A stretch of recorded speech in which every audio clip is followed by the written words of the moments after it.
Hi hello నమస్తే అండి. Welcome back to Krishna's kitchen.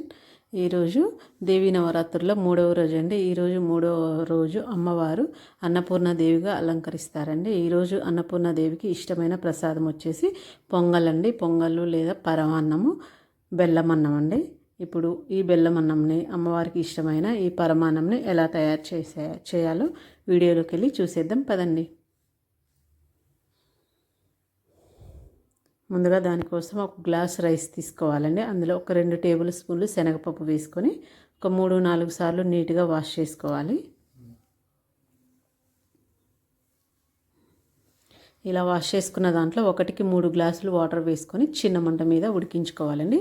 కుక్కర్లో వేసే మాట అయితే ముందుగానే 2 గ్లాసుల పాలు 2 గ్లాసుల నీళ్లు వేసి 2 విజిల్స్ వచ్చేంత వరకు ఉడికించుకోవాలి. చూడండి, నాకు స్టవ్ మీద చిన్న మంట మీద బాగా మొత్తం ఉడికేలాగా ఇలా ఉడికించుకోవాలి. ఇలా ఉడికించుకున్న దాంట్లో ఇప్పుడు మనం 1 గ్లాస్కి 1.5 గ్లాసు బెల్లం వేసుకోవాలి. అప్పుడే మనకు స్వీట్ అనేది పర్ఫెక్ట్గా సరిపోద్ది. ఇంకా తీపి ఎక్కువ కావాలి అనుకున్న వాళ్ళు ఇంకొక 2 టేబుల్ స్పూన్లు ఎక్కువ వేసుకోండి. ఇలా వేసుకొని మరొక 2 నిమిషాలు బెల్లం అంతా ఉడికిపోయేలా ఉడికించుకోవాలి.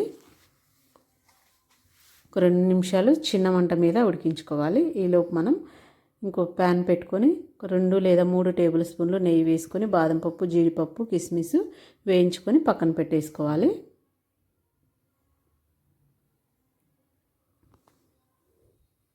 చూడండి, మనకు బెల్లం అంతా ఉడికిపోయి అంతా అన్నంలో కలిసిపోయింది. ఇలా ఉడికిన తర్వాత ఇందులో ఒక 3-4 ఇలాచీలు కచ్చా పచ్చగా దంచుకొని వేసుకోవాలి. ఇలా వేసుకొని ఇంకా రైస్ తీసి పక్కన పెట్టేసుకోవాలండి. బెల్లం అన్నం పక్కన పెట్టేసుకొని ఒక 2 నిమిషాలు ఉన్న తర్వాత కాచి చల్లార్చుకున్న పాలు 1 గ్లాస్కి 2 గ్లాసుల పాలు వేసుకోవాలి.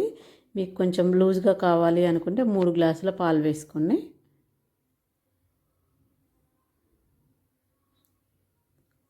పాలు కాచి చల్లార్చినవి వేసుకోవాలండి. బెల్లం అన్నంలో ఇలా వేడివేడి పాలు వేడివేడి వేస్తే అన్నం విరిగిపోయిద్ది. అందుకని కాచి చల్లార్చిన తర్వాత పాలు చూసుకొని వేసుకోండి. మీకు ఎంత లూజ్ కావాలో దాన్ని బట్టి పాలు వేసుకోండి.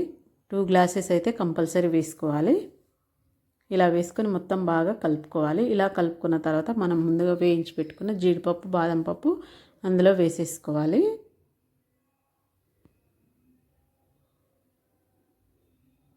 ఇలా వేసేసుకుంటే ఇంకా అయిపోయిందండి, రెడీ అయిపోయింది. చాలా సింపుల్గా అన్నపూర్ణాదేవికి ఇష్టమైన పొంగల్ అండి, పరమాన్నం రెడీ అయిపోయింది. నా వీడియో నచ్చినట్టయితే ఒక లైక్ ఇవ్వండి. మీ ఫ్రెండ్స్కి, రిలేటివ్స్కి షేర్ చేయండి. అమ్మవారికి ఇష్టమైన నైవేద్యం రెడీ అయిపోయింది. దేవీ నవరాత్రులలో